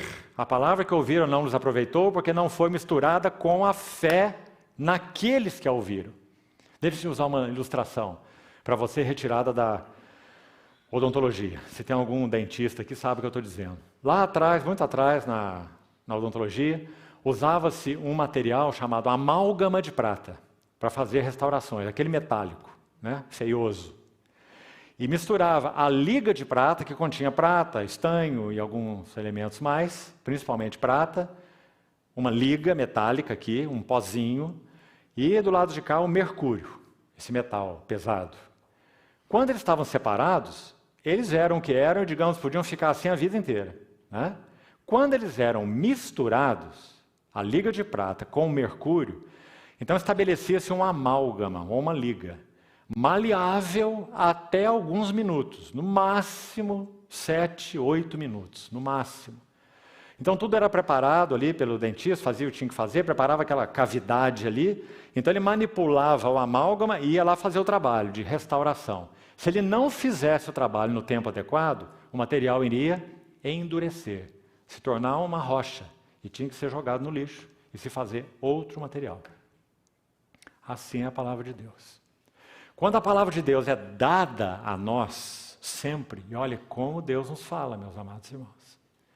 Então, essa palavra tem que ser misturada com fé, ou agarrada, nos unamos à palavra que ele tem falado, fé naqueles que a ouviram. Se nós não fazemos isso, essa palavra vai se perder. Necessariamente. E então o que tem que acontecer? Na infinita bondade de Deus, paciência, longanimidade, ele vai fazer o que conosco? Refalar, refalar, refalar e refalar. Mas aí a pergunta que fazemos é a seguinte: até quando ele vai refalar? Porque em algum momento os nossos corações realmente podem se tornar insensíveis. Não é? E aí deixamos de ouvir o falar do Senhor. Então, o caminho da cruz, concluindo, significa, por um lado, acolher a palavra que o Senhor nos tem falado. Importa que nos agarremos com mais firmeza às verdades ouvidas, para que delas jamais nos desviemos. Hebreus 2. A segunda maneira do trabalho da cruz, tão importante, irmãos. A providência de Deus. O Senhor vai continuar usando as circunstâncias para trabalhar a cruz em nós. Então não caia em equívocos, por exemplo, achando que você casou com a pessoa errada. Sim, você pode ter cometido um erro, sim, realmente pode. Ter feito uma má escolha, que não foi feita aos pés do Senhor, tudo isso é verdade. Mas se ela foi feita, ela foi feita. E o Senhor irá usar esse relacionamento tão único diante dele, marido e mulher, para trabalhar, através de circunstâncias, o significado da cruz em nossas vidas. Isso é tão importante. Nos tirando de zonas confortáveis, de egoísmo, de presunções, de caminhos equivocados. E na vida da igreja não é a mesma coisa? Nós vamos olhar para os nossos irmãos e dizer o quê? Ninguém me entende, né? Como aquela mãe que foi assistir o filho marchar, né? O filho estava no exército, a mãe foi assistir o filho marchar, e o filho perdeu o passo lá, perdeu o compasso, estava marchando errado, ela falou assim, olha que coisa, todo mundo marchando errado, só o meu filho certinho. Não é? Quantas vezes nos comportamos assim, não é?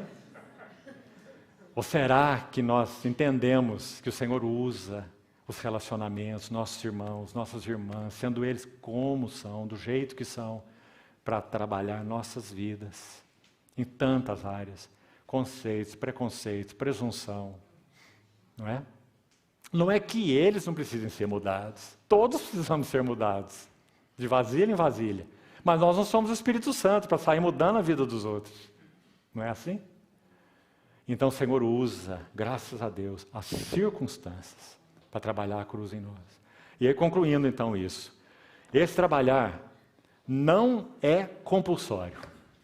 Nem a palavra de Deus, ouça bem, e nem as circunstâncias, elas vão agir sobre nós compulsoriamente. Você está entendendo? Nós temos que dizer sim à palavra do Senhor. E temos que dizer sim às circunstâncias que o Senhor está usando para trabalhar nossas vidas. Se não dissermos sim aos dois, nós perdemos o valor dos dois. É onde o sistema chamado católico romano erra tanto. Um dos motivos, né? Um dos pontos, é entender que o sofrimento em si tem ação purificadora. Não tem. Não tem. Jó, quanto mais sofria, pior ficava. Até que Deus, do meio de um redemoinho, falou com Jó. Então, segundo o livro de Jó, o que é quebrantamento? Não é só sofrimento. É o sofrimento mais a palavra de Deus. Quando essas coisas são unidas, então nós temos verdadeiro quebrantamento. Então nós precisamos ajoelhar diante da circunstância e dizer, fala Senhor, fala através do meu marido, fala através de minha esposa, fala através desse irmão, fala através dessa circunstância, fala Senhor. O que o Senhor quer mostrar de mim, o que o Senhor quer falar a mim, o que eu não estou compreendendo. Fala Senhor através da Tua palavra. Na Tua luz, em Ti está o manancial da vida, na Tua luz nós vemos a luz. Que precioso, amados irmãos. Então, qual é o processo e o caminho da obra de Deus? Quanto a nós, o caminho da cruz. Meus irmãos, quantas vezes, no reunir da igreja, nós ouvimos sobre o caminho da cruz? Talvez alguns de nós possam contar isso só numa mão. Os que têm aí já 30 anos de vida cristã. Ouviu falar sobre tudo, não é? Ouviu falar, quem sabe, até sobre quantos anjos cabem na cabeça do alfinete. Né? Mas quantas vezes ouvimos falar sobre o caminho da cruz? Então vamos guardar essas 3 coisas e orar sobre elas. A obra de Deus quanto ao Filho. A obra de Deus quanto aos filhos. Cristo ser formado em nós. E o caminho para que a obra de Deus seja conhecida por nós. O caminho da cruz. Ninguém come um pão inteiro. Nosso Senhor tomou o pão, deu graças e partiu. E deu aos seus discípulos. Nós somos chamados para ser pão partido e vinho derramado. Para que outros possam se alimentar de nossas vidas. Pães inteiros não servem de alimento. Então que o Senhor, irmãos, nos ajude a compreender a obra de Deus, para que nós não nos percamos. Vamos então terminar aqui, já alongamos bastante. E amanhã seguimos com esses 2 outros tópicos, se o Senhor permitir. A obra do ministério e então a obra de cada um. O Senhor continue nos ajudando nisso. Vamos orar.